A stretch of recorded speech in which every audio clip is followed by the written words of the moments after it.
own a country, but a long, long time. Me live here so can't run away. 10 million take poor people to cool. 10 million take poor people to cool. Oh, in somebody land, where you get the system you're from? Bulldozer don't poor people land. John no seminar vote again, no sir. The MP don't give a damn. Where you get the system you're from? Don't say me live on Scotland. Do me don't rich like Matalan, no sir. Me a bad Jamaican. Me not have nowhere to go. Me born and me grow, you're so in the ghetto. Bigger head, make you a blind out. We can't buy your house up a cherry garden. Ashes to ashes, and dust to dust. The tribulation in a the ghetto is a month. Never qualify in a housing trust. For me lose all of my money in a cash transfer. Me know say me a born Jamaican. Me dey a from slavery as a African. Somebody tell me where my land come from. We own so much land in our island. Tell me it's a chill. Go back to Japan. Can't Jamaica, see the black man. From Moran Pine to Nickel Pine. From St. Thomas to Westmoreland. Oh, it's a Babylon. Where you get the system you're from? Bulldozer don't call people land. John no say me enough vote again, no sir. The MP don't give a damn. Where you get the system you're from? Don't say me live on Scotland. Do me don't rich like Matalan, no sir. Me a bad Jamaican. Yes, some people bad, so them don't know we're at. Government care about them no. Come and know you don't care for the parents. Me beg you lease with a piece of land, yeah. Now have no problem for parents. Don't come give me your eviction notice. Poor people don't have no patience. Me know say me a born Jamaican. Me dey from slavery as a African. Somebody tell me where my land come from. We own so much land in our island. Tell me it's a chin. Go back to Japan. Can't Jamaica. See the black man. From Moran Pine to Nickel Pine. From St. Thomas to Westmoreland. Oh, it's a Babylon. Where you get the system you're from? Bulldozer don't call people land. John no seminar vote again, no sir. The MP don't give a damn. Where you get the system you're from? Don't say me live on Scotland. Show me don't rich like Matalan, no sir. Me a black Jamaican. Can't believe it. Government want to move me, but I'm refugee in my own country. But a long, long time, me live here so can't run away. 10 million take poor people to cool. 10 million take poor people to cool. Oh, it's a Babylon. Where you get the system you're from? Bulldozer don't poor people land. John no seminar vote again, no sir. The MP don't give a damn. Where you get the system you're from? Don't say me live on Scotland. Show me don't rich like Matalan, no sir. Be a bad Jamaican.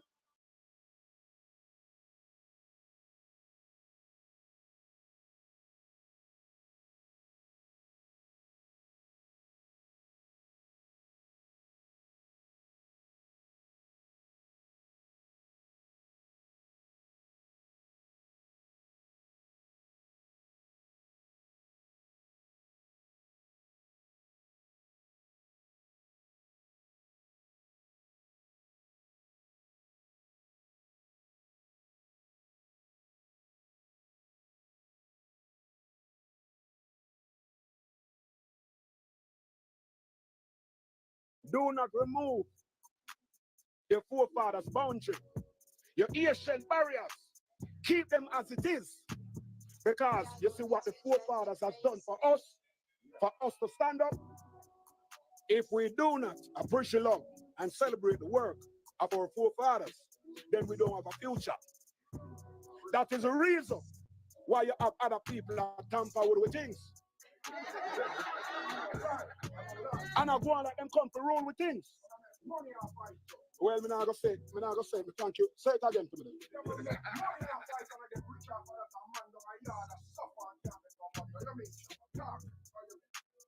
Well, so it is said. Our music have a betterment our school them, and our doctors, and our teachers. So when a boy and a girl imitate the things there, it now do not to our foundation of Jamaica, you know. Do not remove your forefathers' boundary, your ancient barriers. Keep them as it is.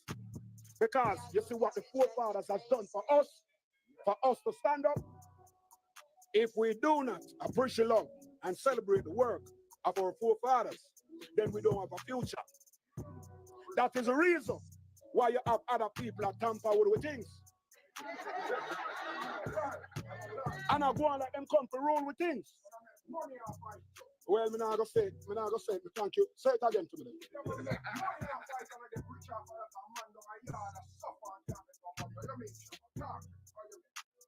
Well, so it is said. Our music have a betterment our school them and our doctors and our teachers. So when a boy and a girl imitate the things that it now do not to our foundation of Jamaica, you know. Do not remove the forefathers bound.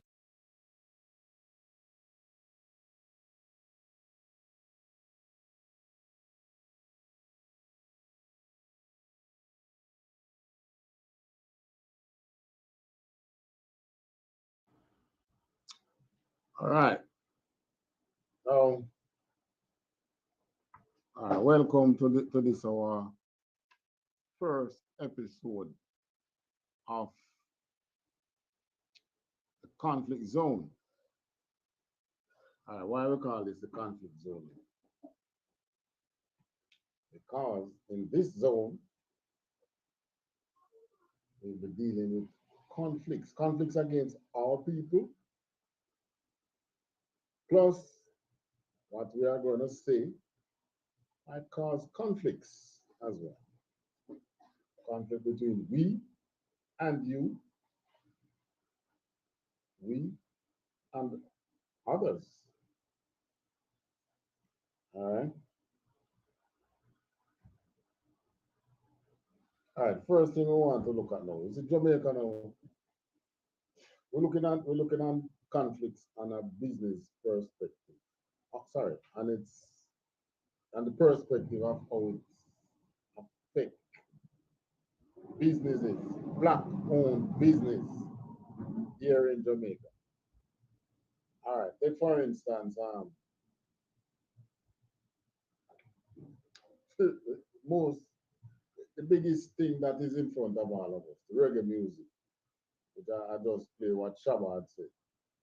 You know, we talk about reggae music and a long time. Even we here in UPK, Jamaica, have been saying it to say, you know, when you see the Japanese and the Chinese and the white man are coming and do our dance and thing, we are, yeah, play and cheer them on and thing. And then little after a while now, what thing happen? Japan have the biggest reggae show in the world now. The biggest reggae show should be here. How you think? If I have a way of feeding my family, I learn a skill and I am able to feed my family with that skill. And then I take my skill now and give it to somebody else who in turn come and compete with me. How am I how am I going to feed my family? Would that be common sense? It can't be common sense. All right. I'll set the foundation with a scripture. Um, Baruch 4 and 3.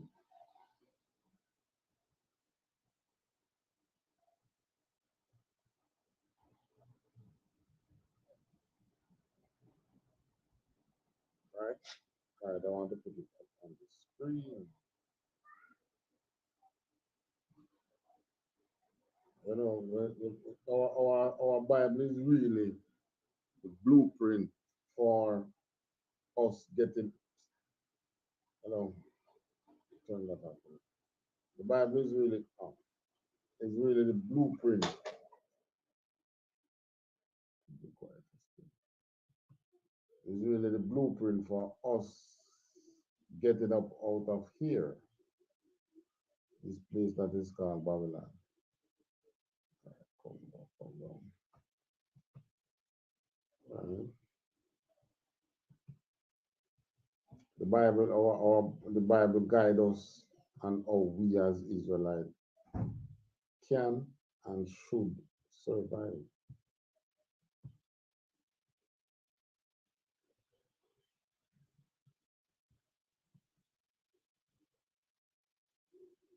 Right?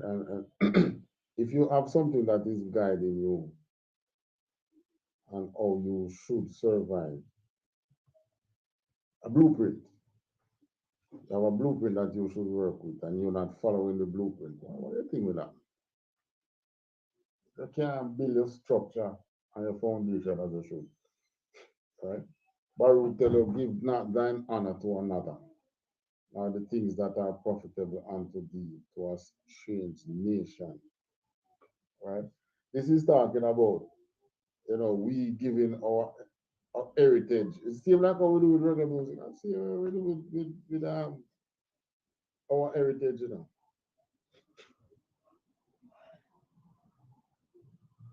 We go and we join ourselves to other nations who come and learn from us. Next thing you know, they start calling themselves Israelite.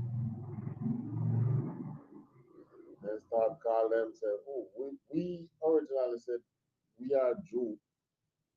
And them come in and start say that they are Jewish. But in all things, we need to really understand. But the foundation was, trust me, we were crafted from day one. We came over here as slaves. We were not. We have never given 10 years.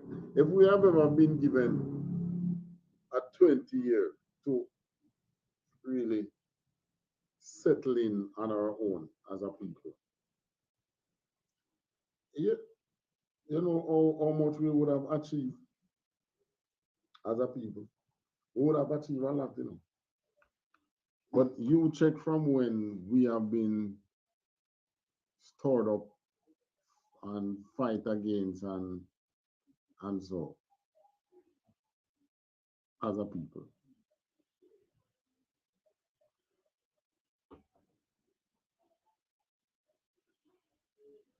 All right, I want to find the thing. I want to go into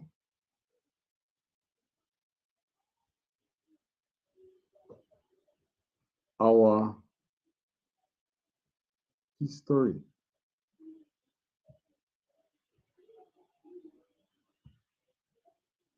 Slavery and post slavery. Where is it?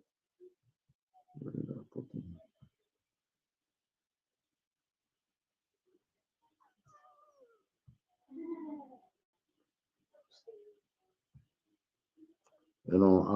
After slavery. All right, Jamaica, history of Jamaica here now. Hold on. So if we can share this one.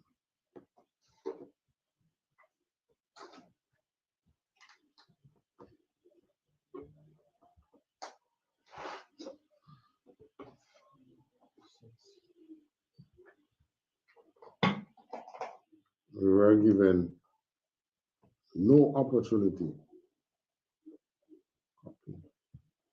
We were not given any sorry, any opportunity to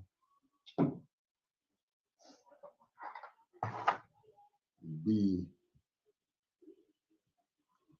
I don't really want to say be all we can be. No. We were never here in Jamaica given any opportunity to be a people, really. I'm referring to blacks. You check the other nations, they they have been allowed to settle. They never hear so China get evicted off on land or anything like that. If the Chinese live on it and it wasn't his, they find a way to sell it to him. Yeah. That's what's up. All right. Get this now. That's Shabba. But when our people now go onto lands that they would say is not ours, even when they don't want it, meaning it's not something that they require to use right away or ever, just the hatred that is built up in them against us as a people, hatred that is built up against you. Worse if you look like you're progressing on it. They just find you and get you off. And then you see the land stay there and stay bare. All right, this one now, right? This is the history of Jamaica. Jamaica's history before emancipation had been influenced mainly by the British colonization of the island. The British colonized the island in order to turn it into a sugar colony.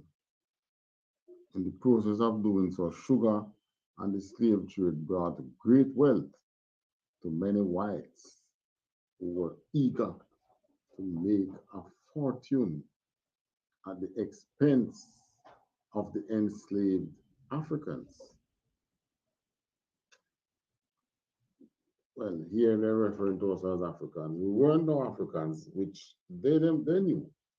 But later document because they want to give us that name, brand us as African, rather than to give us our heritage because the next man have it.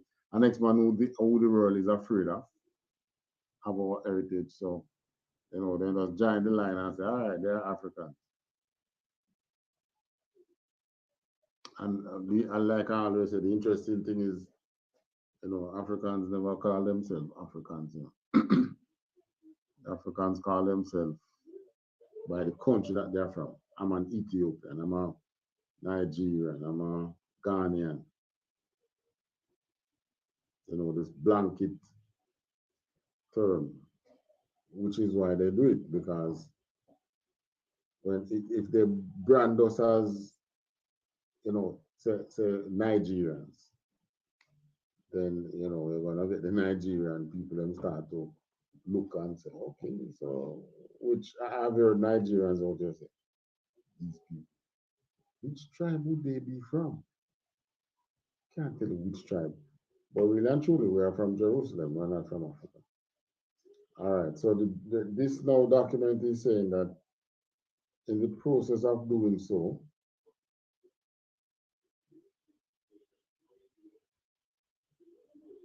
sugar and the slave trade brought great wealth to many whites who were eager to make a fortune at the expense of us, the ones who were enslaved. The same one who then telling now, oh, pull yourself up by the bootstraps. Life for the slaves was an absolute nightmare. But with the announcement of emancipation, life soon became easier. Many families moved off the plantations and built houses of their own.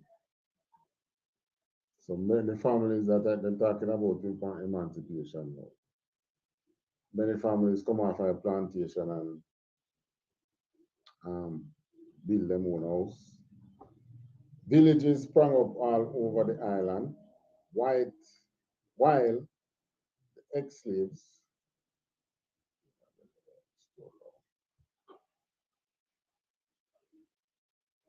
ex-slaves were rising up and bettering themselves.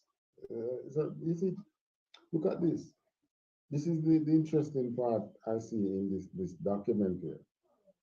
We were coming out of slavery, we were actually bettering ourselves. But listen to this now. The plantation owners were losing money. How you ever lose money? You got the money, the emancipation money, not us. We were actually pulling ourselves up by the bootstrap because we were not given anything after slavery. No land, no nothing. No land, no business, no reparation. I mean, they pay off the Chinese and then pay off the Indians. We never get anything. Right? Many of these plantations were losing money, and many plantations eventually folded. They must fold, because what you were built on was free labor. And now now they have to be paying for labor. They themselves never know how to manage the money when it comes to that. They know really big and don't pay people. Many churches were built and so were several schools. Their religion can be seen as a trait which separates the people of Jamaica and the island itself from any other society, past or present. Many young men and women attended the local schools, and some would become teachers. Thus, while the British colonization did harm to many blacks, it also shaped them as a unique people. So, this writer, Adama, this documentary, I think it is from um, it's all about Jamaica, but I think it came from Scholar Life in Miami. Yeah, it's a Miami based thing. So all those who used to, those who were directly over us, they are the ones telling the story. Where you can pick out, you can pick the glitch out. Once saying the truth, you see the glitch. This one also now I tell you that it helps shape us. So this is like saying, oh, slavery was good for you. Mhm. No more. Yeah, all right. They're saying that this the colonization helped invade with arm. It also helped shape us as a unique people. So you think it's colonization why all the Africans who come across us, you know, Black Americans, us in the Caribbean here, they wonder, well, then people are different, man. These people are different from us over there. Yeah. And then the colonizers now would want to tell us that it's because we went through slavery and so on. But that's not so. We are from Jerusalem. Our laws that we live by were different from these laws that they enslaved us in another. Right? No more did blacks have to work 18-hour days with the new 41-hour work week. When the families spent more time together and became closer.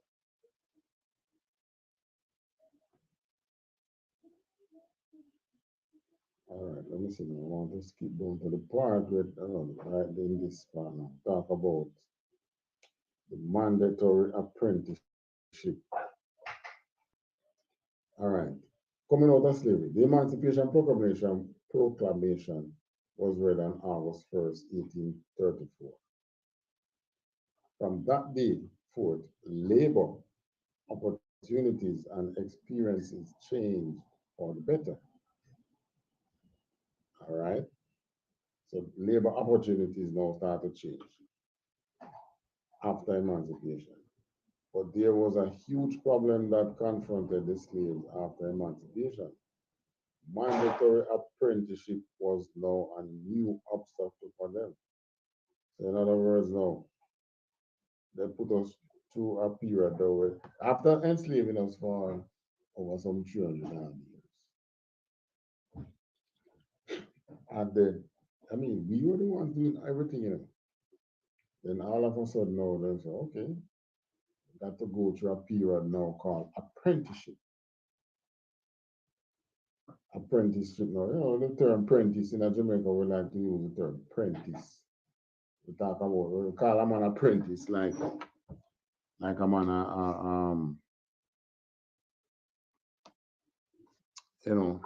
a junior in certain field, any field, we call him apprentice. Every rude man on the street knows the term apprentice. If you have a man that is, start flexing with you, you say, yo, apprentice, come here. it actually came after slavery. The period that we went through that is called apprenticeship. And that was for 4 years, all right. A turn from slave labor into a more tolerable wage labor. But the planters abused the new system and failed to keep the many promises they had made to obey the new laws. Why am I not surprised? Right? White man speak with forked tongue. That's what the Indians say. The Indians realize whatever they say, you don't take them at their word. You can never take them at their word. So even that apprenticeship after slavery, they did. We went into 4 years working for them. Their end of the bargain, whatever agreement they had that they were supposed to do, they didn't do. They were not obeying the new laws. So, I mean, when our people today not obeying the laws, they call state of emergency and all that. So why did the state then didn't call a state of emergency or something on the planters? They obviously, you see, they were the first lawbreakers. They did not keep their end of the bargain. Because of the behavior of the plantation owners, apprenticeship was abolished after only 3 years. Not because of the behavior of the slaves, but because of the behavior of the very slave master. They had to abolish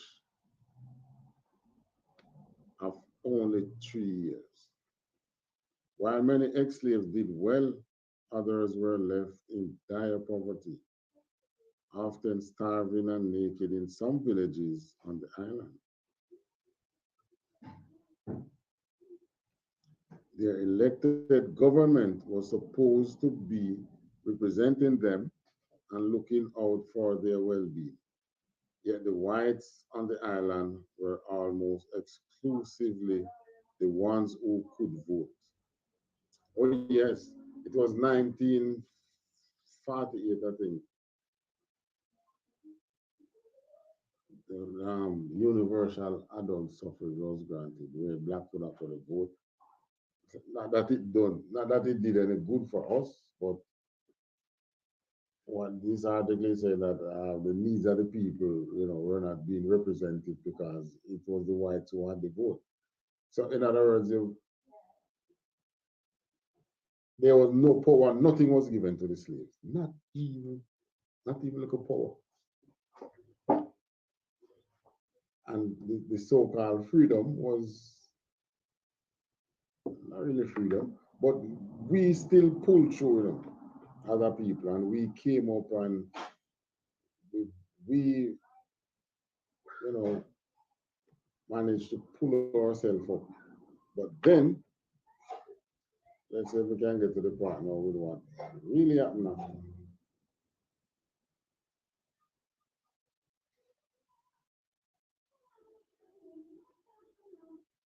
All right. I'm going to go into what happened after, which is, let me find it, that infamous Morant Bay Rebellion.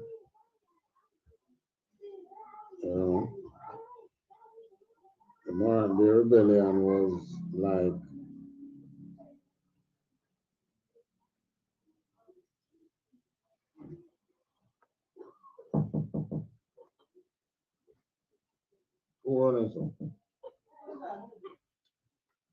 tell them to be quiet, please.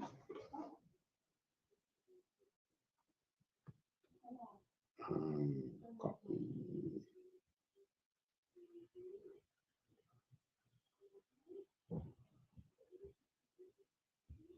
Peace. All right. So when you have the Morant Bay Rebellion, I don't have it. Let's backtrack a little. Let's go to. I mean, I'm trying to really give you about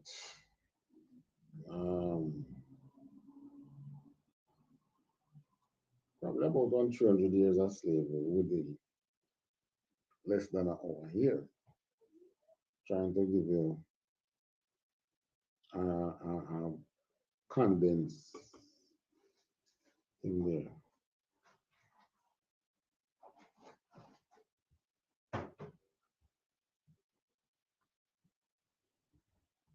All right, because you have the big Moran Bay Rebellion in October 1865. But prior to Moran Bay Rebellion, during slavery, we had the Maroons, which helped to also form a part of the culture in Jamaica.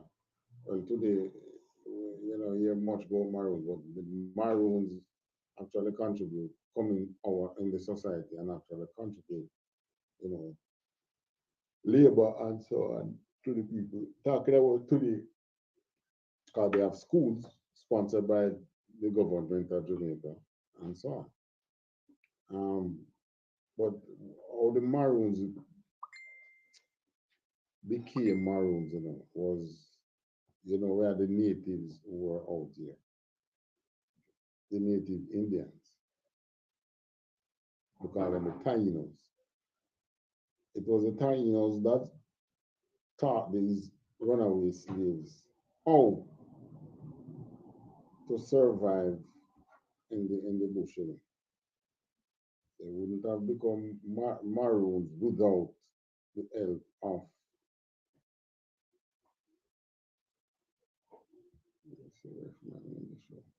they wouldn't have become Maroons without the help of thing there, without the help of the Tainos. They wouldn't have survived in the bush. Then they didn't know the interior part of the land. The plantations were on the lowland area, not in the hills. So, when slaves ran away, they took to the hills. And by taking to the hills, all you survive up there. Right? Those days, you had snakes and so. There was no poisonous snakes, but the wildlife in Jamaica was there. Wild boar, snakes, and so on and so forth.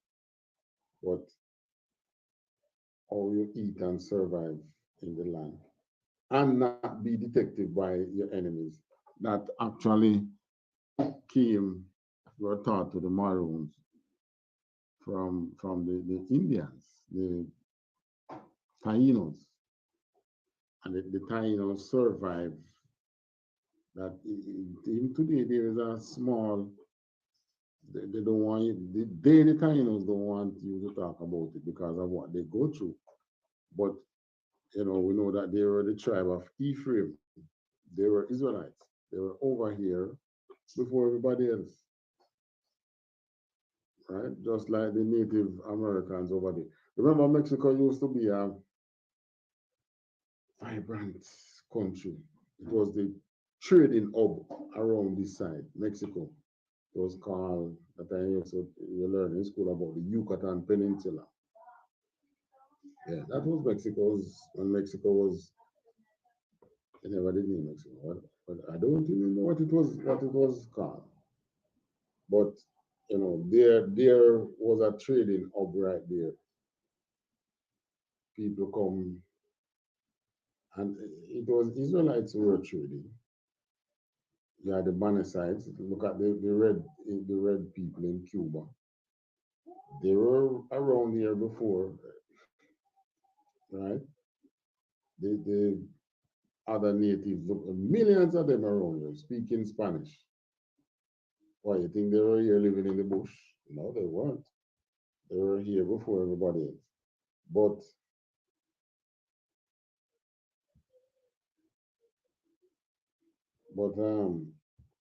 they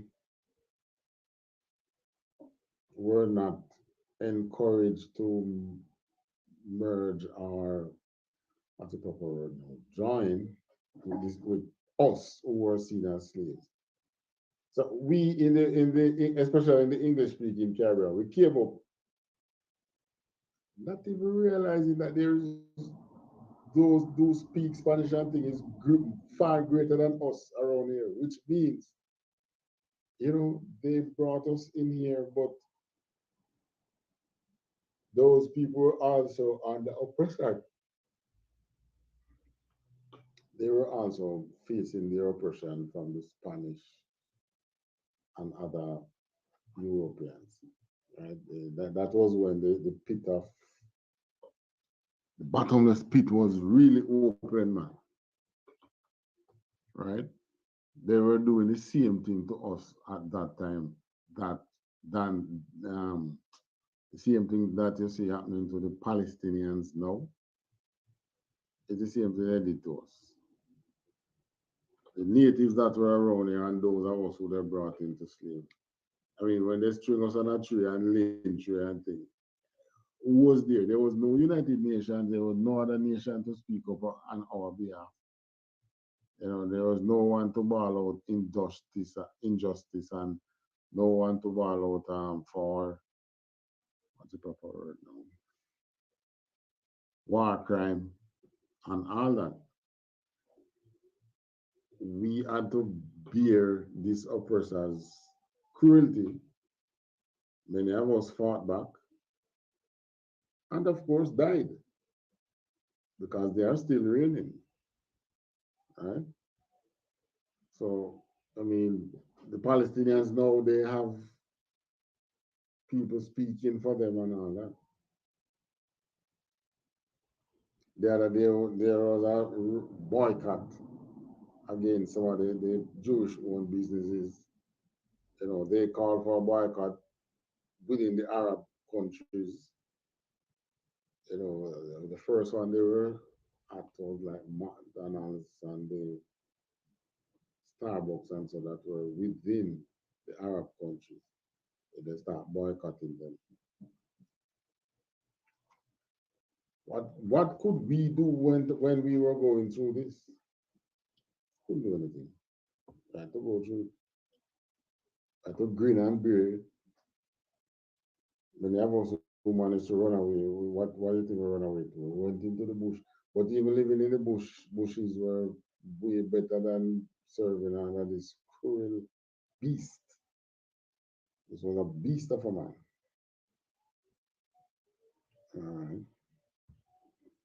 All right, so the Morant Bay Rebellion come around now in 1865. And what happened now?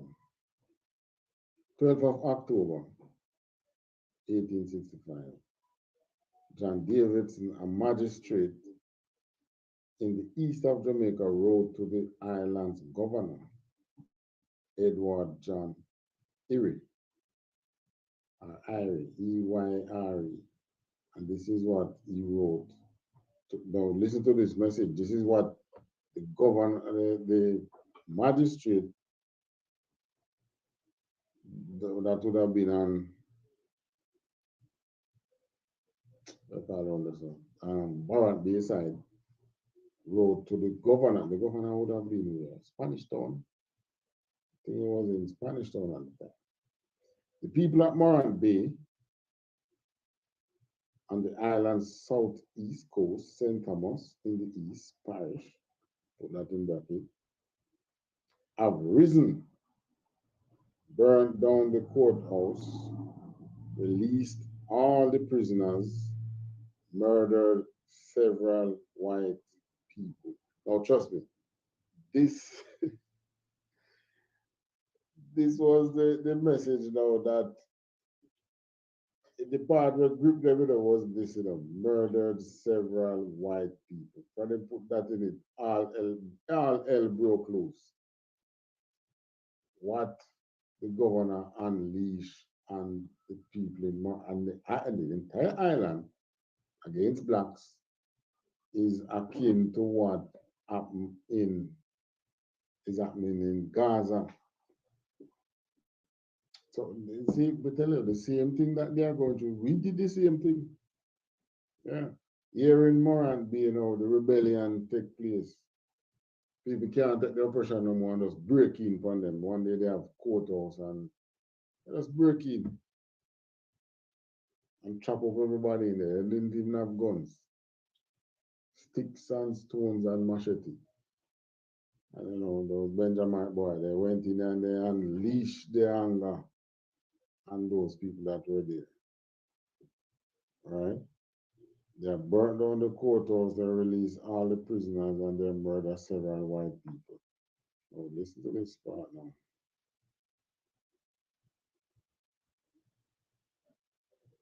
Within hours of receiving this news, Erie had sent hundreds of troops to St. Thomas. Now, the rebellion happened 12th of October, And so by the 13th of October, he issued a proclamation of martial law for the island's county of Surrey. Now, remember the earlier we read, we're coming out of slavery. They agreed to 4 years of apprenticeship, right? Where we would be working for them for, if you even get the money, it's still not enough. Yet still, they were not holding their end of the bargain, and the apprenticeship program had to be cut 1 year before time. Right? And now, the same injustice when one meted out to these people in Stonegal, in St. Thomas. And what happened? Troops, because they're unlawful. Yeah, they are monsters. So they unleash the troops on them. So you see this practice that they have now when they talk about state of emergency. Well, they call it, SOE. That's what the SOE stands for. State of emergency. Right? This is not new. Not new. And from the time of 1865 until now, our government have not found a solution to the economic problems of these people. You think it's fine? You think it's fine? They can't find it. Eh? The West have money to maintain war and make war. You think they can solve the economic problem without big nothing? Opportunity. Ease up the pressure. You just have your foot on this set of people neck. What a day when they get the chance to put back their neck on their feet on your neck. Gosh. So within hours, by the next day, the 13th of October, the rebellion took place at 12, and by the 13th, hundreds of troops were in St. Thomas. And on the 13th of October, he issued a proclamation of martial law for the island's county of Surrey. Right, we have 3 counties in Jamaica. Cornwall, the 14 parishes, and then they divide the island also by what is called counties. We have 3 counties, Cornwall, Middlesex, Surrey. So the county of Surrey, that is what, St. Thomas, Portland, St. Mary,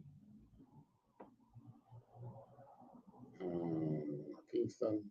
Yeah, Kingston is in Surrey too. Surrey County. Right. All right. Which covered its eastern end. This was the Morant Bay Rebellion, an infamous episode of brutal colonial violence, which would reverberate both in Jamaica and in Britain. It's the same like how the Palestinians went across the border and killed 1,000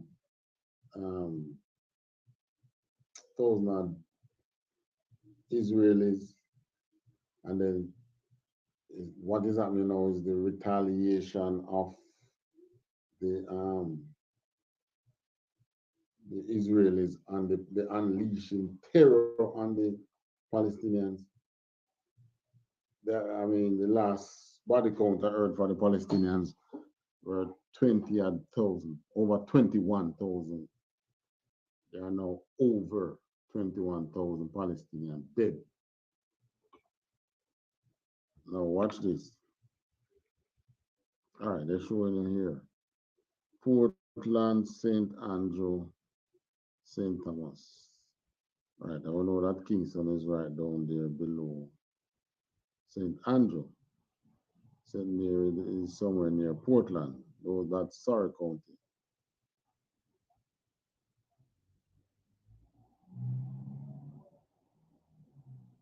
All right, the background on this rebellion now. The rebellion was a result of years of political, economic, and racial tension. Right? Oh, and this document is from the National Archive, the government's National Archive of UK, not Jamaica. Because, I mean, what the governor out here did was so terrible that even the British start to cry out. The same people in England start to cry out and said, no, no, no, no, that's cruel. Can you imagine? And the oppressor, you can imagine, look at the things that they do around here, you know, lynch and rape and all kind of thing. And the government in England says nothing. After Moran rebellion and what the governor unleashed on the island, even the people, let me read it. Let me read it. Economic and racial tension in Jamaica. The rebellion was a result of political, economic, and racial tensions in Jamaica, right? So in this show now, we look at the economic side. It's everything, but we emphasize the economic side because that's where the political, yeah, but the economic side is where you can go your bed with food, which have the offspring of crime and all them things. The island was in the grip of an economic decline, but had also faced years of epidemics, flood, and drought. The island enslaved population had been emancipated 1st of August 1834, but were initially placed in apprenticeship to their former masters, another form of bonded labor. So the apprenticeship turned out to be another form of bonded labor for a period of 4 to 6 years. But that was the agreement, but they had to cut it short. Apprenticeship was abandoned in 1838. Right? So they had to cut it short. 1834, 1838. And August, blah, blah, blah, blah. Yeah, the document said 3 years, they have to cut it short. Suppose it's little over 3 years. But over the next 3 decades, Black estate workers and peasants bore the brunt the economic crisis, receiving few civil or religious freedoms from Jamaica's whites, and to a lesser extent, mixed race. Elites who often actively tried to restrict and criminalize them further. What is new? This was what is happening in 1830. What's new today? The same thing. Listen to this last part. Who often actively try to restrict and criminalize them further. Isn't that what they are doing today? Criminalizing that, which is why that's why we have to speak out against the SOE and knock out there, because we know that it's not new. They have been, you give the people nothing coming out of slavery and things. I mean, what do you expect?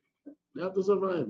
It's the first instinct of human is survival. What you learn in school, self-preservation. When a person lose self-preservation, then you know, generally it is for the protection of mankind, his family, his loved ones, right? Then you don't think about self-preservation. Then you think about going to save, where people put themselves in harm's way to save an next person.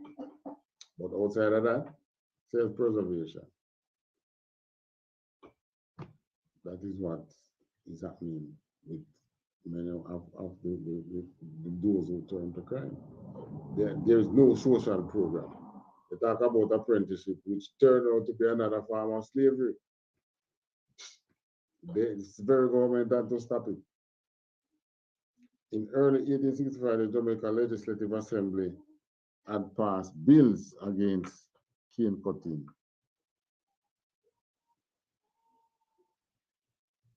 The surreptitious harvesting of small amounts of sugar cane for personal use, a custom which had been relatively tolerated even under slavery. Since emancipation, this and squatting on abandoned estate. Now, white people, they abandoned the estate and think, no, you were slaves on the estate. You were not given land. Then when still when you are on the abandoned estates, you were charged for squatting. Where were you supposed to go? And see, the next thing they did, make law against cutting of small amount of cane for personal use. So many of these ex-slaves, they knew how to cut the cane, get the horse and the millstone, use the horse and grind, turn the mill to juice the cane. And then they had the big copper pot to boil cane juice and make sugar for themselves.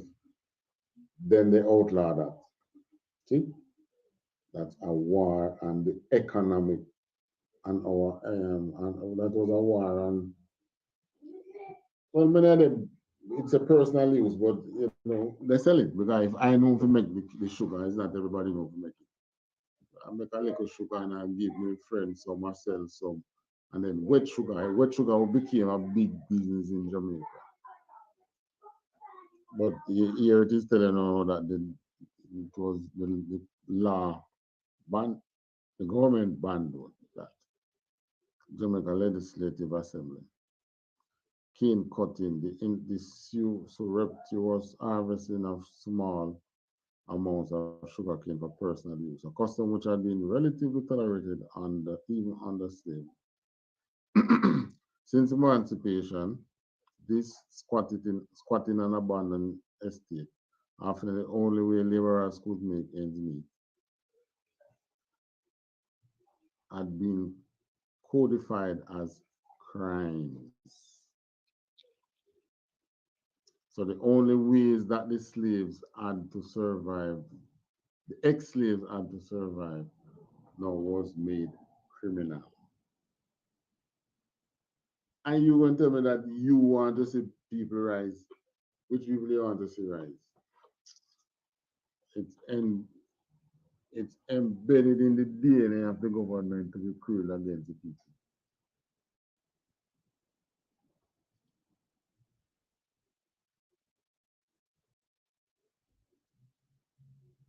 Now, the assembly proposed punishing cane cutting with whipping or a return to the apprenticeship for those under 16. Petitioning the Secretary of State for Colonies, Edward Cardwell, MP, to veto the bill, the Anti-Slavery Society noted that the whip is the symbol of slavery and its return, coupled with a revival of involuntary servitude or slavery. So it's just like what happened in the Americas, where the slavery done, they realized that the slave masters now becoming poor. So, they try to find ways to make slavery legal again without having open slavery. So the way how you as ex-slaves could survive, they made that criminal. Damn. Good night. This is who we serve in this world. A real cruel beast of a man. Is he really a man?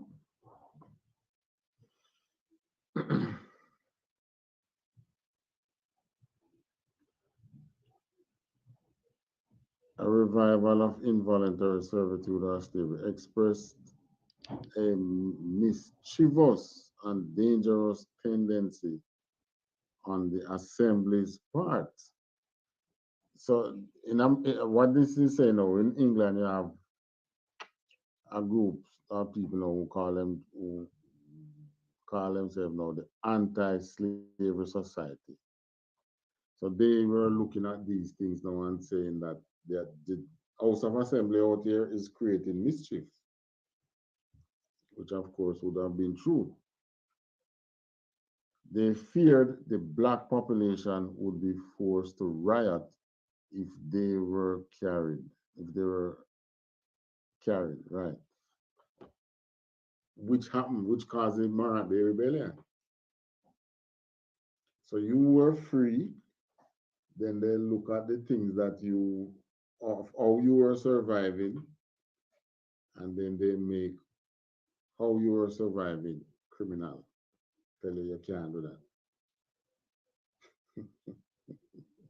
Which is why in America now they can't even harvest rainwater. That's criminal. It's criminal to harvest rainwater. What this man is telling me, that he is God. And not even the good one too. A terrible one. He's telling you that he is God over you.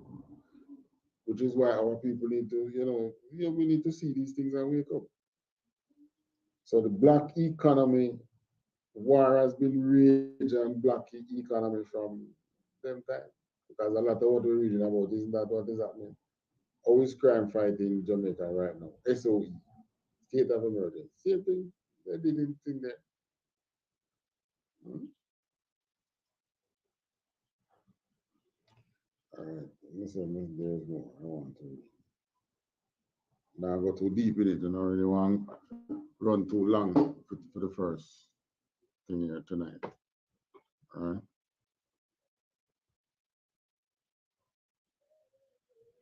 Jamaica's black estate worker and peasants were not passive. They organized and campaigned for more equitable treatment and working conditions. So in other words, now we have to organize and go back to the slave masters and beg them now to be because what happened was the House of Assembly, which was where what we today we call it Parliament. In America now they would call it Congress and so on. Those who sat in the house were the actual slave owners, plantation owners. So there was no really, you didn't have salary for paying House of Assembly people because they were the ones who owned the plantation. So in other words, they made the rules. So they were the ones who were losing money, we read earlier on, and they were the ones who were making the rules. So they were trying to make rules for you to come back on their plantation for free. So they outlaw a lot of things. One of the mainspring of these campaigns were the native Baptist churches. Nonconformist missionaries had been active in the Caribbean since the 17th century and were blamed for many slave rebellions by Jamaica's plantocracy. But after emancipation, European preachers' influence waned. The native Baptist churches had been started by black refugees from the American Revolution. Yeah, is it? I tell you, we can't, there is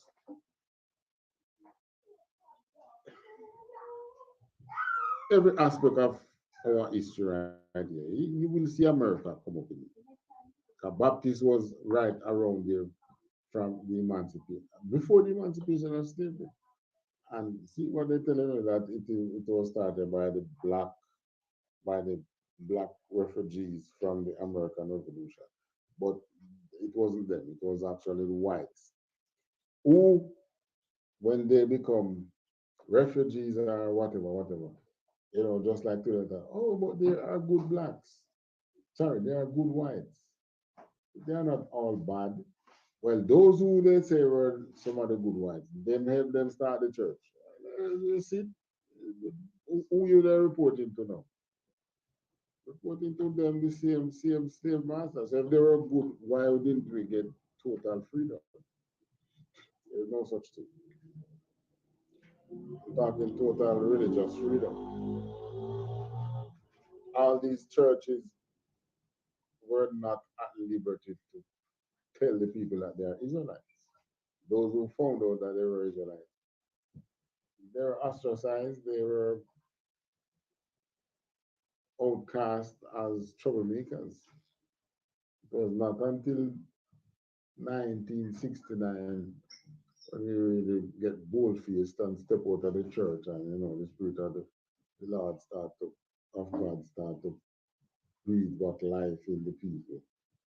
And today now we have the truth, ISUPK. But that's the history of Jamaica when it comes to slavery. And entwined in it, yeah, we have the Americans. There is always the American influence in Jamaica from slavery until now.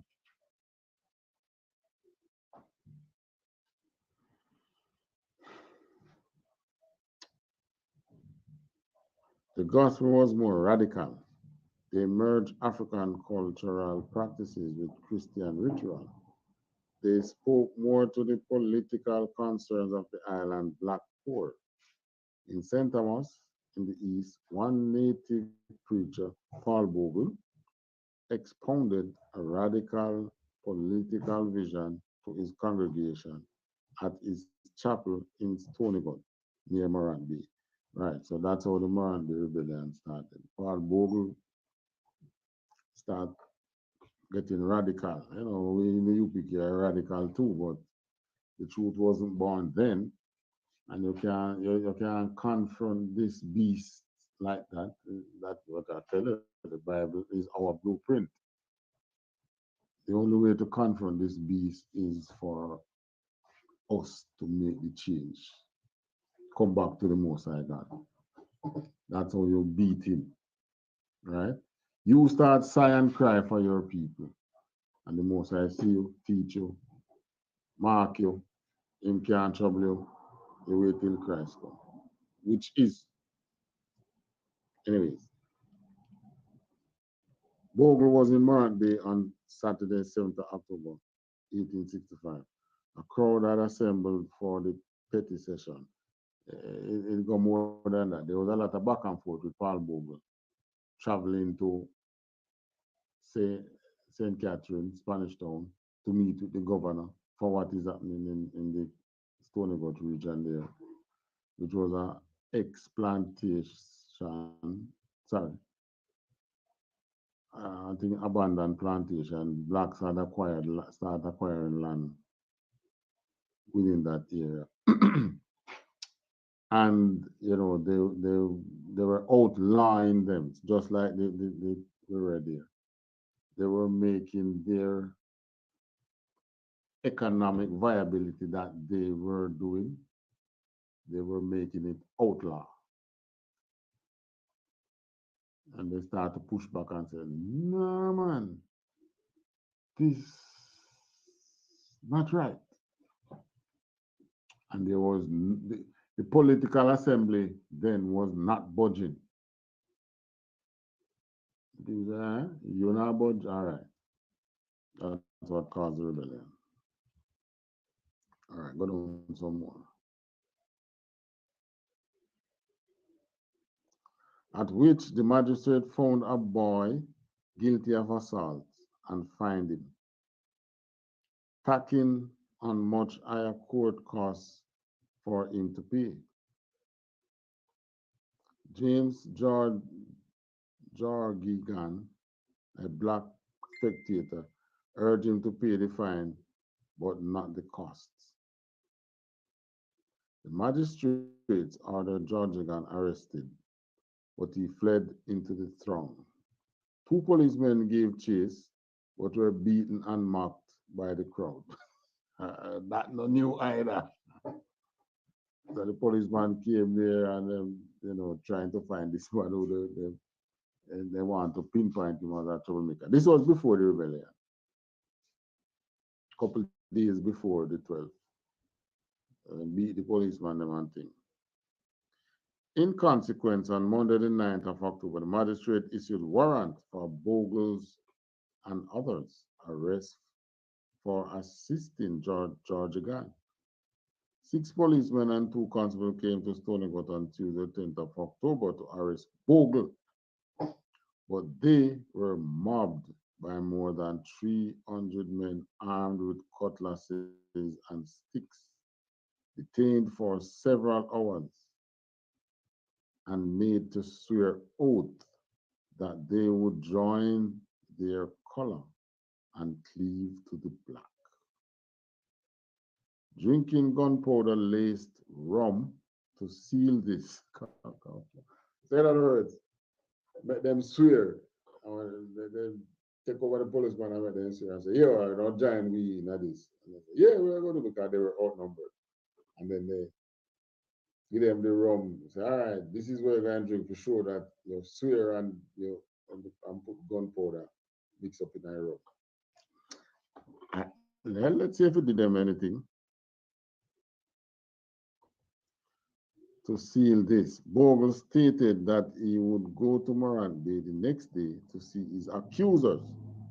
The local magistrate called up the militia and requested Erie send them troops.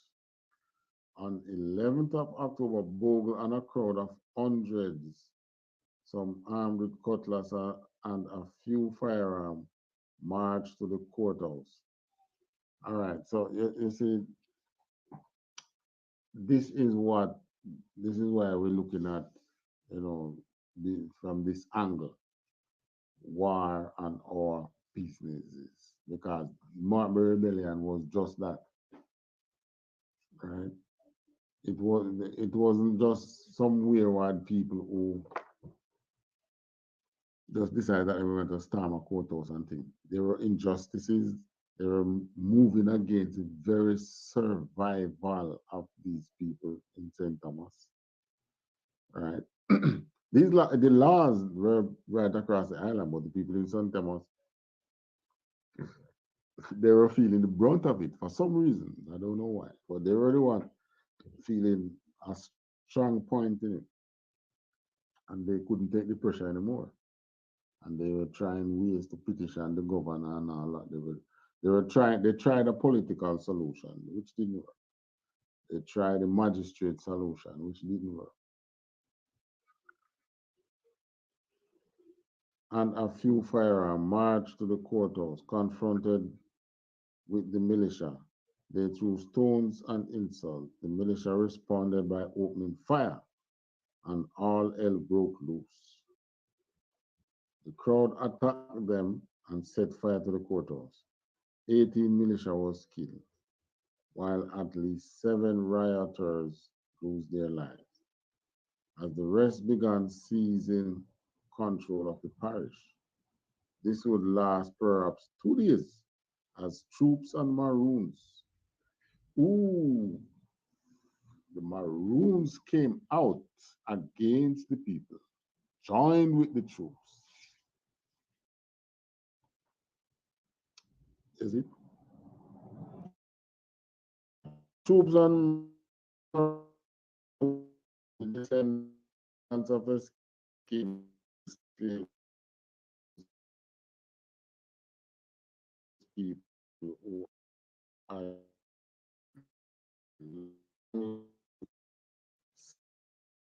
step troop, formally trained and so on. And then you want some guerrilla style fighting or some gladiator style fighting. Then they bring in the Maroons.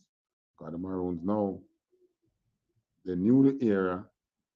So it's just like how it's a George Gun slip the police and then through the crowd and thing.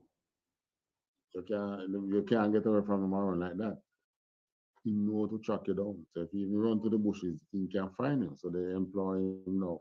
So he was like a gladiator thing, which is why we Maroons should not be praised, Mm-mm. They weren't with us. We who went through the throngs of slavery, we did it. Maroons fought against us.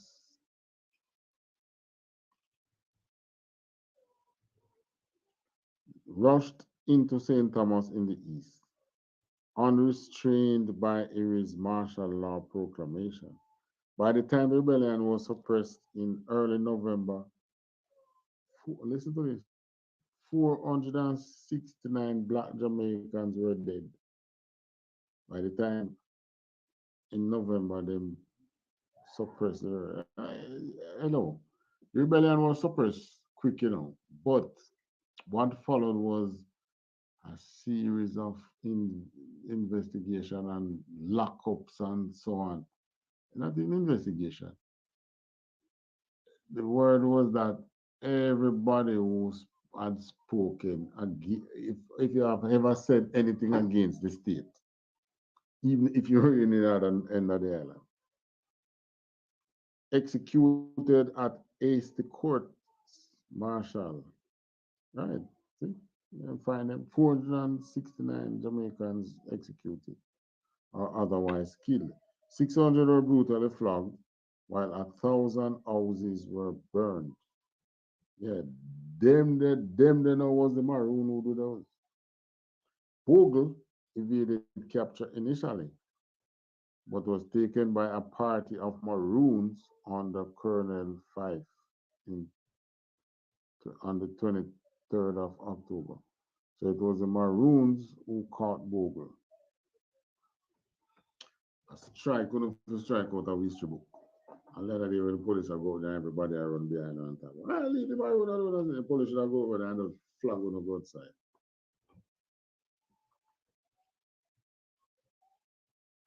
They had been tipped off to his whereabouts by a spy, and they came on him unawares when he was coming out of the bush with a sugar cane in his hand. He was sentenced to death by court martial and hanged the very next day. Causes and consequences.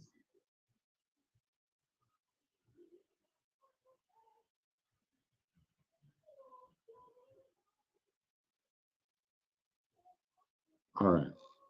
Causes and consequences. Now, in this section now, this was a thing where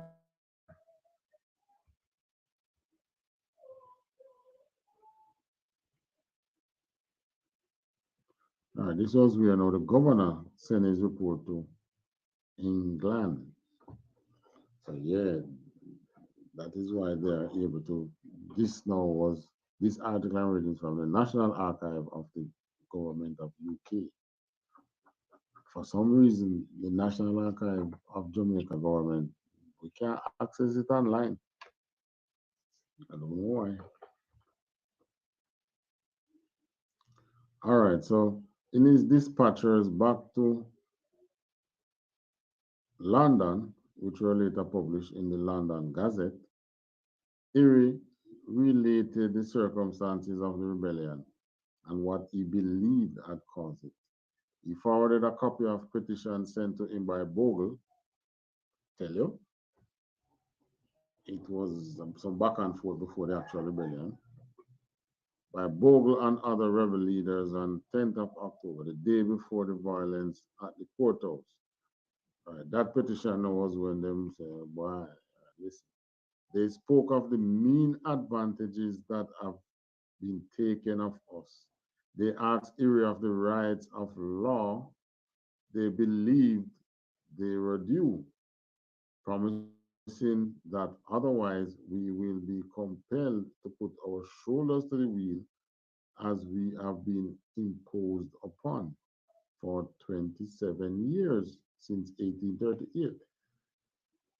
So you give the England say we should be free, we're free, and then the local assembly out here now impose upon them for 27 years because the the governance was still in the hands of the plantation owners. So it's like they were carrying a grudge and they were unleashing on the people. When apprenticeships came to an end, all right, Bogle and his comrades' rhetoric was even stronger in a letter which Iris said had been found in a house in Stonegot during the rebellion. Not a damn thing. He, he was trying to cover his skin so that because there were a lot of back and forth. Bogle, they even went into Spanish Town with caravans of them, and the governor did not come out to them and tell them. As a matter of fact, in those days, traveling is not like now. You just jump on a bus and you reach Kingston. A journey from here to Kingston was days, take days, because and people used to travel in caravans, meaning in groups. A caravan going into Kingston, horse and buggy are what we call dray, and they carry the people used to they travel with their pots and food and things because you could have wheel problem. A wheel problem back then is not like now you just come out and change a spare tire. They had a wheel problem, whereas if one of the dray brake and axle, sometimes you have to go send back for the axle, you know, and they come back like a day or two or whatever. They put it on, they get moving, something happened to another vehicle, another one of the thing there. Right? So traveling was not like now. Right? So there was a lot of back and forth. But this is what he is saying. And what I'm saying is I'm trying to find them thing there. Skin for skin. This is what he said he found in a house in Stoneywood during the rebellion. It says, skin for skin, the iron bars is now broken in this parish.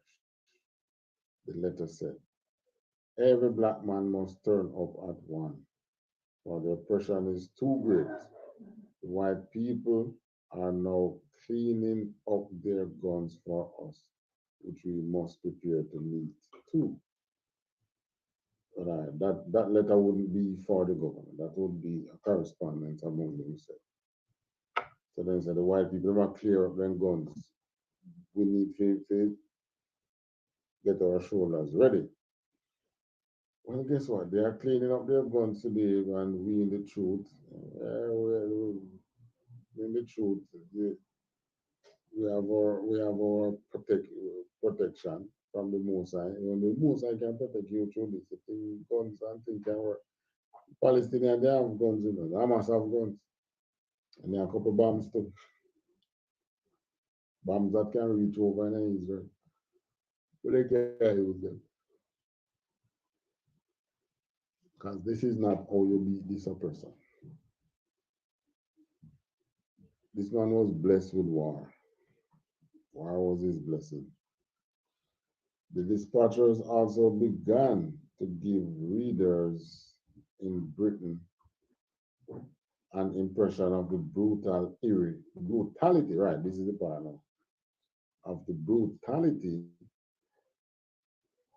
Erie had unleashed in retaliation.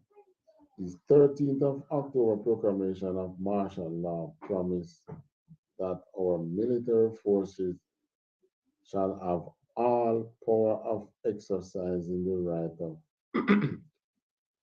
belligerence against such of the inhabitants opposed to our government. See, one anybody who had speak anything against the government was hanged during that time when him unleashed the thing there, the military. Effectively declaring any rebels to be equivalent to enemy combatants in a war. Mm. A 19th of October letter from Colonel J. Francis Hobbs, involved in the rebellions suppressed, to his commanding officer spoke of how, having received rebel prisoners, one had them all shot. I had them all shot. Once they come to him, then hung them up from trees. This was not just a restoration of public order, it was a war of terror. I mean, isn't that what is happening in Gaza? Moral rebellion was the same thing like what is happening in Gaza. People can't take their oppression and they retaliate. Think of you cornering an animal. You show him nowhere out, and you're making the feeling that you're really going to kill him. What are you going to do? Just turn around on your own. He might survive and he might not survive, but he will try. That's what happened in Cuba.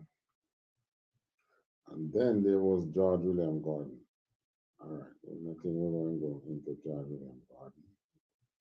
Past the time that we had allotted, maybe we can touch George William Gordon every time. So much so that the House of Assembly now is called Garden House. The place that they sit called Garden House is named after George William Gordon, who was an accomplice to, was said to be an accomplice and possibly financier to Boglem. He was a businessman for sure. He wasn't black, really.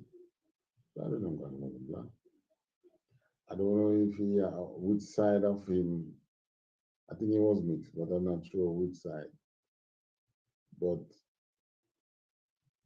he was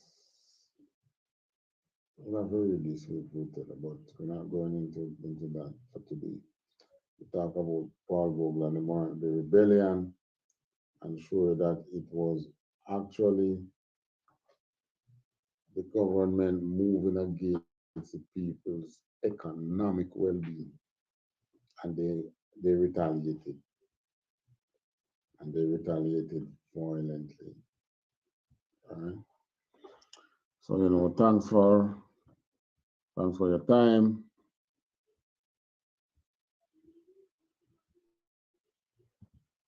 There's more that we could have looked at, but is this is good enough.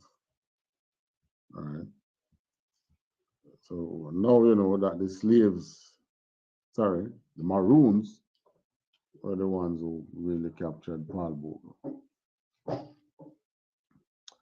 All right, so thanks for your time. This is sorry, this is the conflict zone. Join us next week again at 9, anywhere between 9 and 10. We have some other class that we have to facilitate before we can start this. So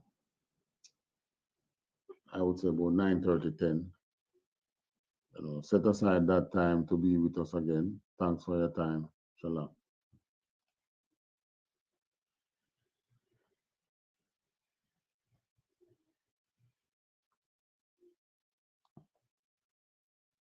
And thanks to our viewers on TikTok. End stream, yeah.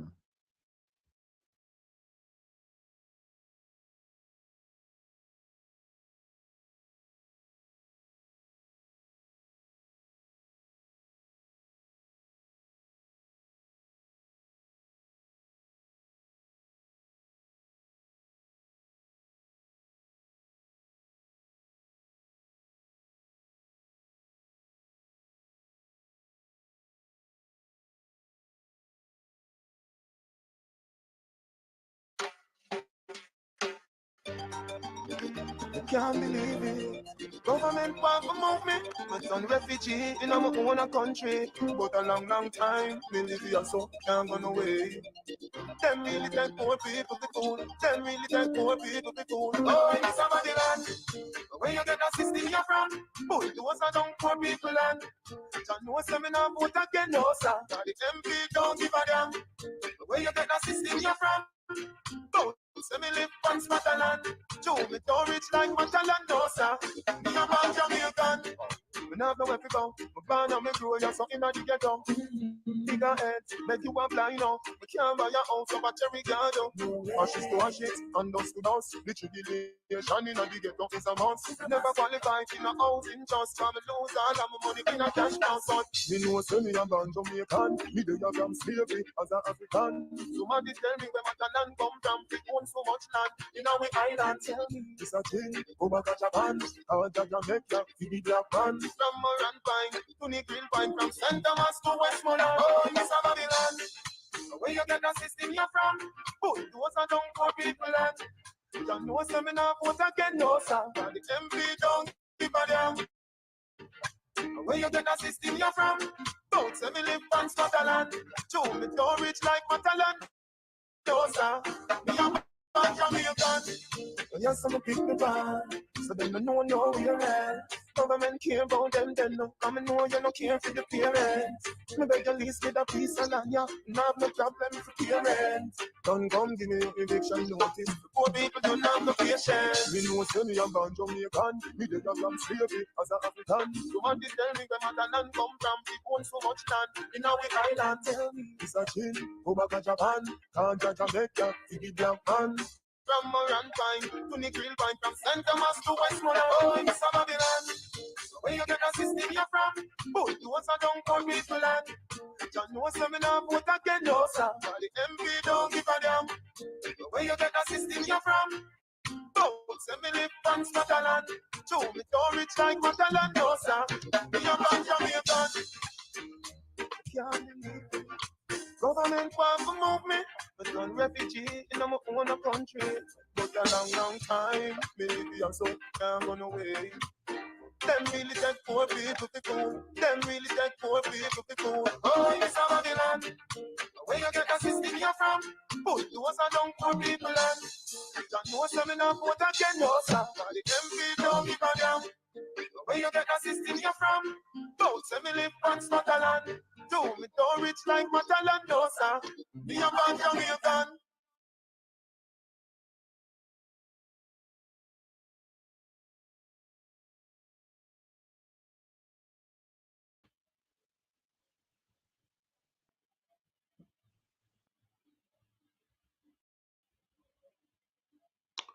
All right. Facebook connection.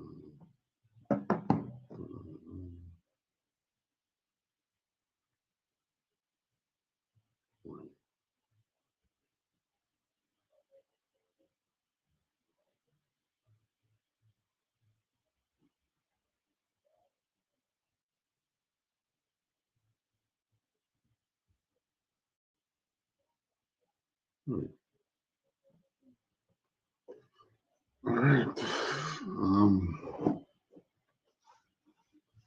Welcome to our second episode of the Conflict Zone.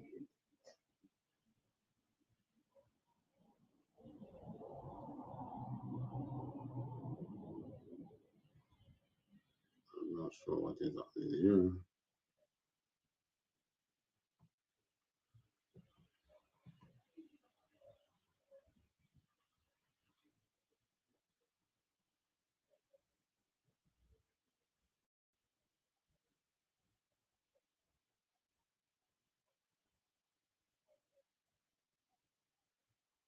Mhm. Mhm. All right, welcome to our second episode of the Conflict Zone. Those and welcome to TikTok viewers. All right, you know what we're looking at this week? You know, we're going in the Marcus Garvey story. Right, in the conflict zone, you know, we look at how the oppressor has been putting down black businesses. Some some cases directly and some cases indirectly. Like in Marcus Garvey case. Marcus Garvey organization was infiltrated with spies, FBI, possibly CIA too, from start to finish.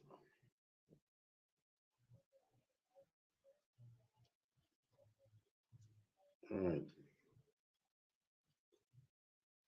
All right. And also we're looking at why Garvey failed. You know, Garvey came at a time when the truth really wasn't out. Right? Garvey was, you will hear people say that he was a man before his time, which they could describe it that way,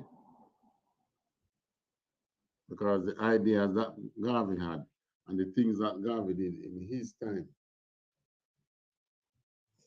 if we should, as a people, do it now, you know, we are ahead as a people. But there is also something that is preventing us from doing so, right? Not, I'm not talking the oppressor this time. You know, the Most High himself is preventing us from doing so. You might look and you might say, really now? Yeah, he has his reasons. All right, go live on Facebook.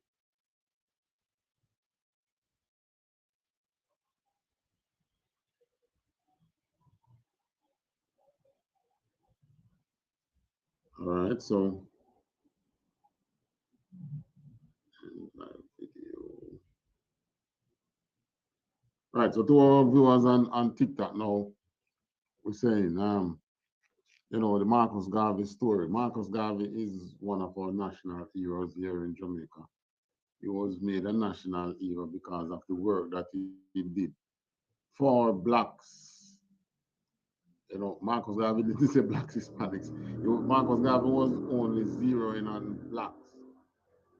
But as Israelites, when you look at the scriptures speak of the 12 tribe in its entirety, meaning nobody think that you're going to farm,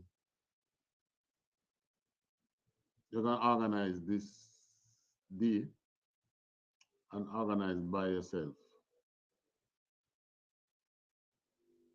It's all 12 tribes, right? It's all 12 tribes that will be gathered together in these last days. Now we try some things which was start ahead of the time. Well, nowadays they might take a couple black dolls, but you know that Marcus was actually like the first in 1920s, I think, to start producing black dolls. Dolly Baby, yeah, he did that. He started the Negro Factory, Negro Factories Corporation. In Jamaica here we have a factories corporation, which I remember I used to hear from long time that you know factories corporation is Marcus Garvey started it, which well maybe the idea out here. I don't know if he started the one out here.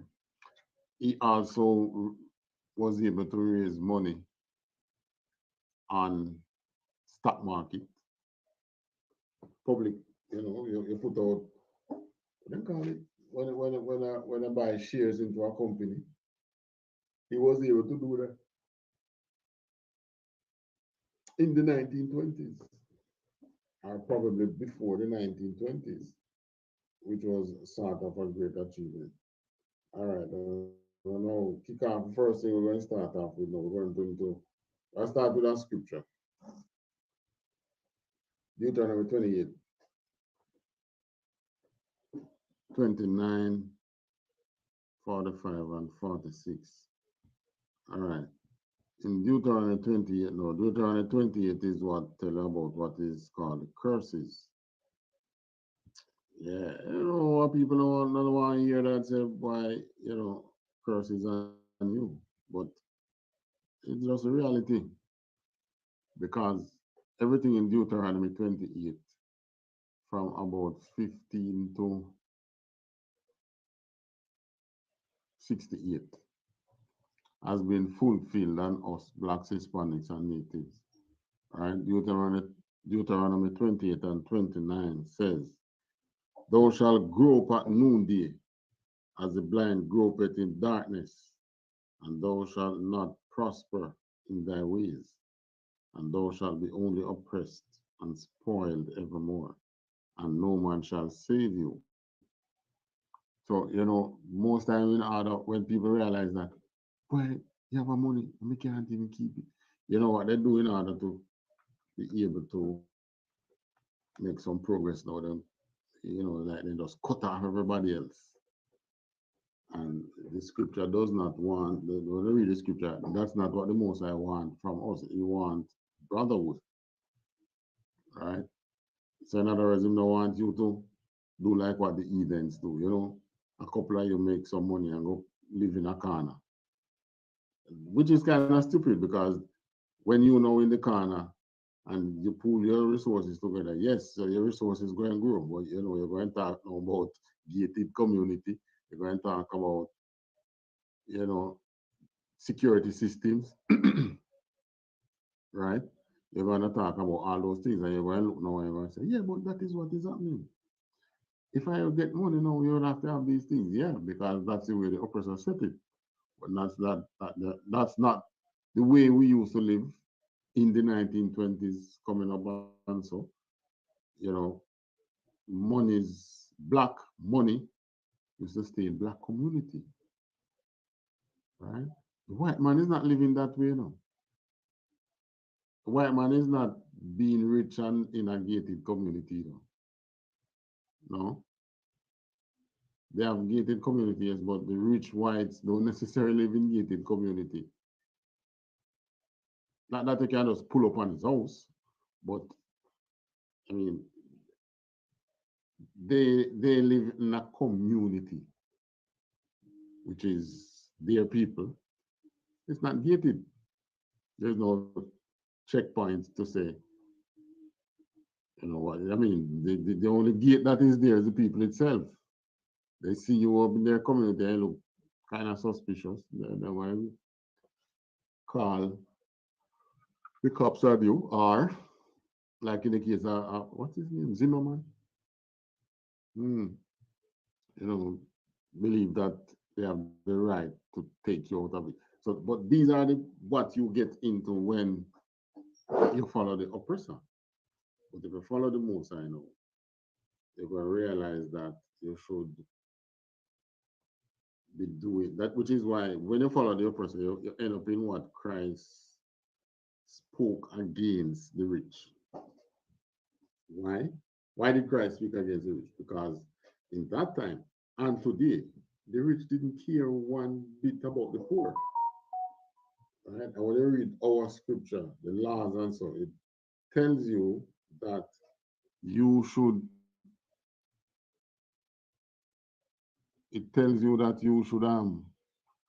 go.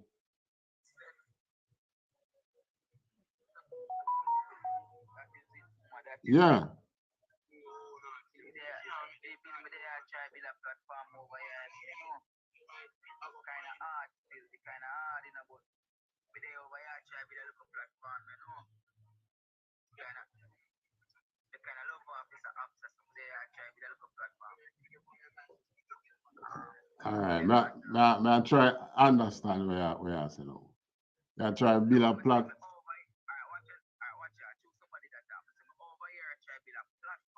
Okay, okay.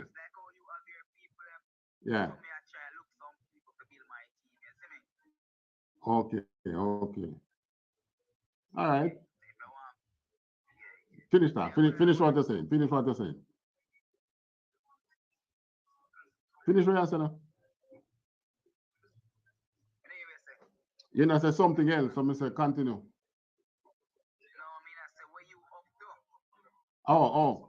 Yeah, this is the conflict zone. Israelite School of Universal Practical Knowledge, the conflict zone. All right. To our other listeners, I'm speaking to someone on TikTok. This is the conflict zone. Today now we're looking at the Marcus Garvey story, you know. Marcus Garvey was a man, a Jamaican, who made certain strides abroad trying to uplift his people, if you understand what I say. Right, you know something about Garvey, right?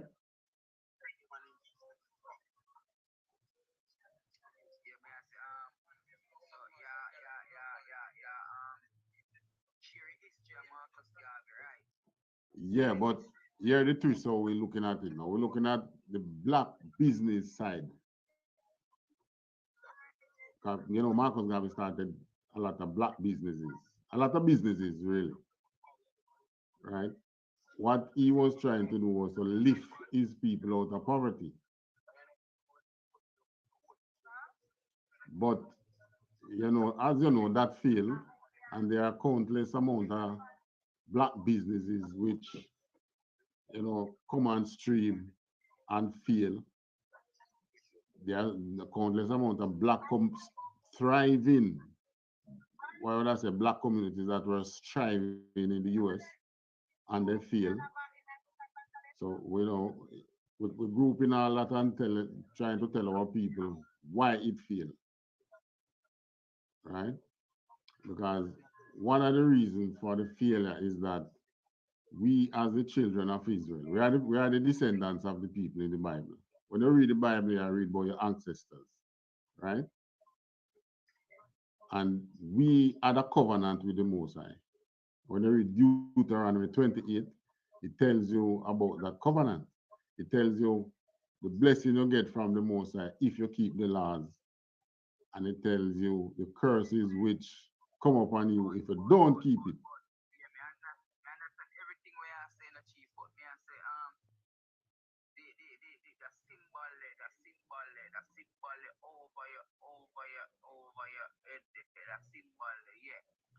All right. Now explain it to you. Now explain it to you. This is biblical. It's biblical. Right? You hear them talk about Star and Molech and so on and so forth. This is no such thing. This is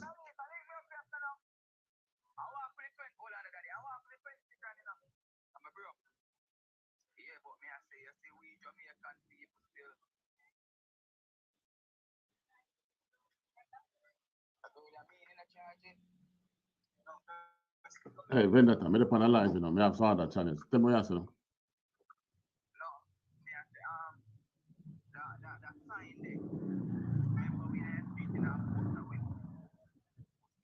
You're kind of low, you know. I'm going to see if I'm low or you low. Okay. You're a phone low, man. Okay, all right, go on. May I say that symbol that we have for your logo we have on. Yeah. Mr. Most of my friend them use it for make money and them things there, you see me? Oh. So I know that sign they kind of powerful in many ways. Okay. How they use it make money? You mean by them light up them candle and sit them on and draw that sign them on And do you look thing them man money start make man.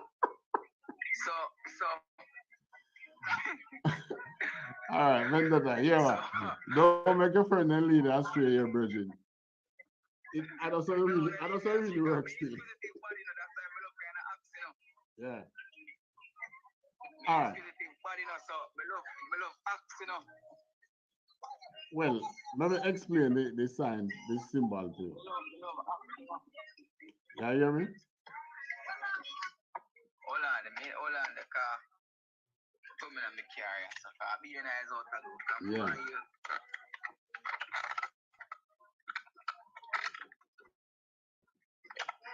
All right. Again, you know, we are, like I said, we are right here in the conflict zone.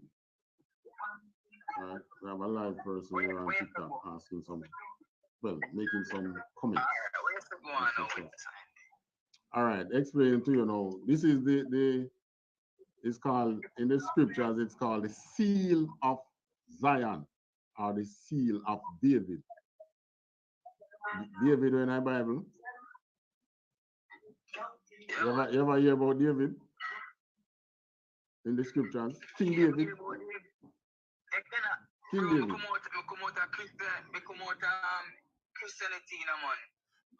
Yeah, but I would know that.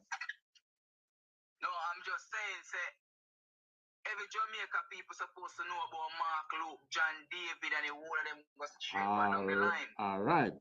No, because when I said it, you know, yeah. To come from a Christian country, you know. Right. So this was his signature. When I go into the ancient Hebrew, Da, Wa, Abba, Gada, Awaza. That is the ancient. You're right. You hear nowadays you hear them talk about the oldest language name. Oh gosh, what them call it again? Amharic, which is really the ancient Hebrew. Now, in the ancient Hebrew, just like every other language, you have what you call the alphabet. The alphabet is the Abba, Gada, Awaza, right? So you have words. So King David name in ancient Hebrew was Dawada. And the Da, the symbol for Da, just like the symbol for D in the English alphabet, you write a D. So the letter named Da, the symbol for it is a triangle. Right? And the Wa is like a Y. So his name was Da, Wa, Da. So you have two triangles in it. When you know when you use the triangle, intertwine the triangle. So one shape this way, pointing down and one pointing up. And then put them together. And that's how you get it looking this like this. And that became known as the seal of Zion. Right? So we know being the children of Israel. This is our seal. Yeah. This is the seal. But may I say? Yeah. May I say? I look at them lucky when them use a sell symbol and make money. I look at them lucky. Come on, look at everybody we use a symbol they make money. You know, someone know what going on. Come going to one church. Going to one church. St. Mary. Yeah. Not a beer. Yeah. Friend grandmother did there. You see me, we got a church there. So when we go to the church, and after symbol them tip on the wall. But then people in them get one. Mostly white people. The people more responsible to the church are white people, them, isn't it? Okay. And me ask one of them, and me I say, yo, daddy, oh, them say that sign there is a bad sign, you know, so. Oh, it's a church. Oh, it's a temple of them sign them on the wall and them, you see me? And where am I explaining a different thing from where you are explaining, you see me? Yeah. Where am I explaining? They must say, I'm not explaining about triangle business. You never tell me about no DR them thing about. Well, most of them Most of them either cannot go that far or they don't want to. But all right, we have one person here who said that Star Molech. No, the Star Molech was a person. The star is really a ball of gas. This is a symbol. Right? People want to go over that live and share and tap up the screen and them thing. Because we must see a reality, you know. Because we want to know if why everybody who use a symbol make money, you see me? Because me I pray if you try with my friend, I try to make money to the car report, you know, so I want to know. I'm going to see this money, I know where I tell me this and that, tell me that, so I want to know what go on, and the people on the live know to say, yo, people using that for make money. You see me? And you are preaching a different term now. You're not talking about no money with it, you see me? You're talking about religion with it now, you see me? So, hold on. We are not a religious group. Well, for registration purpose, we might be called that. But when you look in the scriptures, the Most High did not give us a religion. You know, He gave us a way to live. He gave us a way of life. He gave us laws, and He gave us a country. Now, if you have Jamaica is a country, and it have laws, right? True. So, but you know, some other people out of Olabado, them ever come out there sometime in a month, me see them out Olaba. All right. Olaba. There might be Hebrew Israelite group, but they are not ISUPK.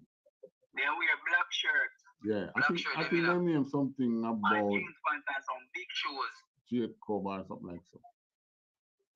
But we is this ISUPK, Israelite School of Universal Practical Knowledge. The first, all them other one is repeat that to me. Israelite School of Universal Practical Knowledge. So if me want to join an organization, or me come by to join an organization. All right. When you say you grew up knowing about the Bible and so on. We are a Bible-based group, right? So you want to be a member of the ISUPK. No, there is nothing on that. Well, if you look in our page, you will see there's a number there. I can give you a phone number. You have to give a follow, man. So that means we keep make you a follow there. So me I come over your page when we're done. Me I dig down your page, you see me? Yeah, man. Me I dig down your page. Yeah, car. All right. I dig down your page, man, because sometimes you have to for kind of live for some time, you know. All right. And it's good for learn new things, you see me? Mm-hmm. All right, yo, we spend a good time telling you about us and things. You know, getting on the topic yet, you know, but talking to you is actually very important because we're trying to reach our people. You get me? Pretty message. All right. So, you have a pen with you?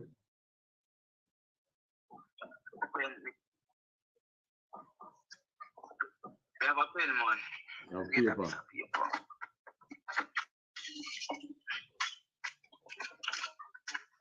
Give me a number. All right, 317. Repeat about that. 317. 17, yeah. 37. 37, yeah. 22. 22. All right.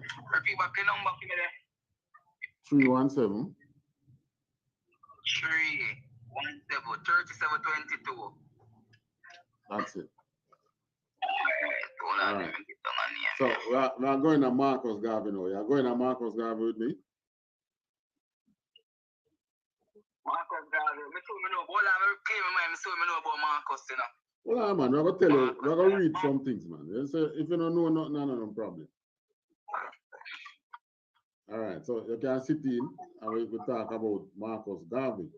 Now, like we have said, you ever hear about in Jamaica, you have an organization known as the Factories Corporation. You ever hear about it? Factory organization. Factories Corporation. Corporation. Yeah. Maybe some of them things kind of new to we, you know. No, you don't you know. There's an organization. Oh, all right, let me explain to you what it is. It's an organization that owns a whole lot of factory space across the island. That individuals, if you're going to start up a factory, you can go to them and say, we need a factory in X place, we need this space to set up a factory. And they can tell you that, yeah, we have this compound that we can lease to you at a reasonable rate. That was one of Marcus Garvey's idea to have a factories corporation. You see, Black Dolly Baby. Marcus Garvey did have a factory when you saw me, Black Dolly Baby. All right. Marcus Garvey did have a shipping company. He started up a shipping company. He started many business. And all of them failed. Me hear about, no, me, watch you know. When me learn about Marcus Garvey still, when me I go to school, I never really done school, you know, me done top gas football when me I in a 9th grade. But when me knowledge me learn, me yes, them was a man who love farm organization, you see me? He's a man great for that. Okay. It's a team, it's a man who love team, you see me? So and him ever look work for him team them and them thing they and put in some little thing for him team them, so right. Him always look for he always look out for him people. Right? But he makes some mistakes which you can't really blame him for because the truth of the Bible was not out as yet. All right. Now Deuteronomy 28, you see? And verse 29, it says that thou shalt grope at noonday as the blind gropeth in darkness, and thou shalt not prosper in thy ways. Right? And thou shalt be only oppressed and spoiled evermore, and no man shall save we. So in other words, it is telling us that if we don't keep the laws of the Most High God, we like how now we come out and we say, boy, oh, we can make some money, right? And you say, boy, you know, say you hear someone say, you know, some love God, but really want the right church or the right group to follow God. Now that is groping, researching. You ever see a blind man a feel wrong, or him have him stick and him a feel for walk? The Most I say, and so we stay without his laws, which is what we are doing. We are groping right now because right now your brethren them use this sign and them burn candle and thing. That's groping in the dark, right? Because what makes you make money in business is having a good business plan and having some collateral or having some resource, either labor, money, or you know, financial or otherwise. Financial, you have to have finance too. Yes. So this organization we have here, so you have a bigger man where yeah, man. We form this organization, yeah. Yeah, so man. You are one of the disciples, right? Disciple of Christ, yeah. All right, so what I say that for? Oh, remember in the full thing is an organization, you know. So remember like it's like you preach the word and spread the message in all over the place. That's it upon this platform, you know. Cause remember, you can't just sit down with like 10 people, like 10 elder, you see me? You know, remember, young people are running right now on technology. So by the end of the day, when I try push a message, just like how you have Christianity, I have Seventh-day Adventists and them people who are pushing message. Right. So me ever wonder, you know, how no get paid. No, that's the thing. When Christ sent out his disciples, he didn't. There was no pay. Your pay is in the kingdom to come. You work from your pocket now. So me just tell you some things, you know, explain some things to you. Should I be expected to pay to wake you up? Should I be paid to wake you up? So when Yeah. I try to tell Hold you, on. Just answer that. Yes or no? repeat about that, repeat it back. Me and you having a conversation now. We're not having a conversation because we are friends.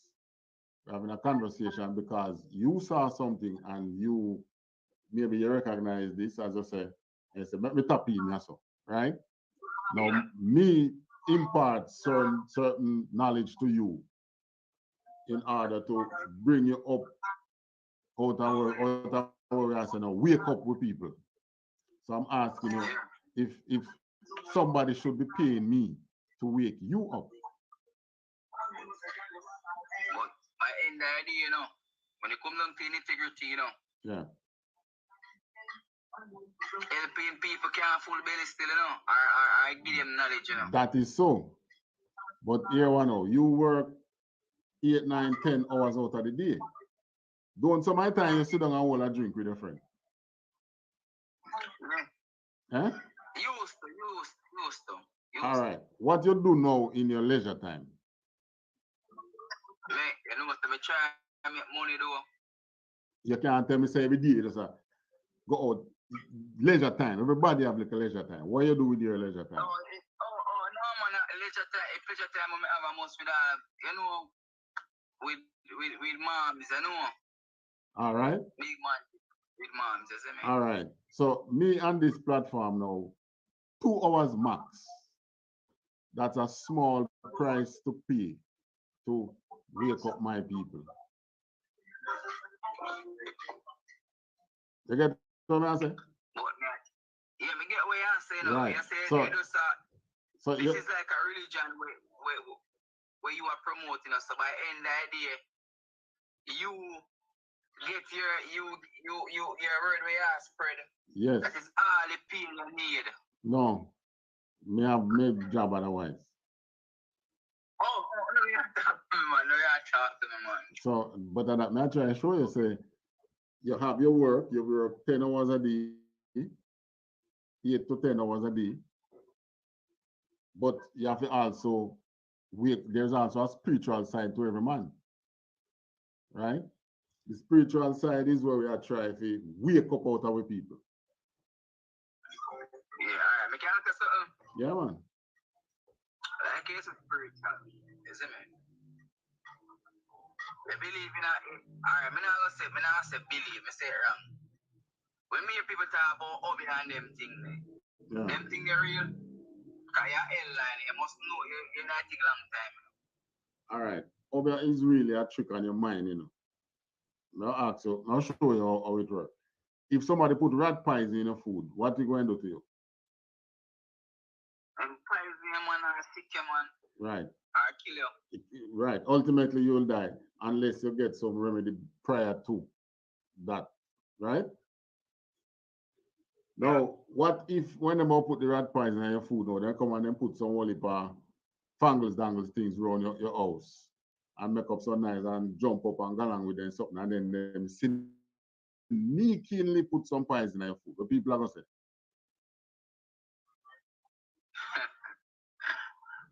Oh, boy. and come and him sprinkle some island powder in front of your place, but him sneakily put some rat pies in your food. And then you start sick. But people are going to say sick you. Yeah, so me I say. Yeah, no, answer that. Answer that. What? Reality, but sometimes some things happen and transpire, and me not see. Remember, me not see nobody like. You might not. All right. Yeah, finish.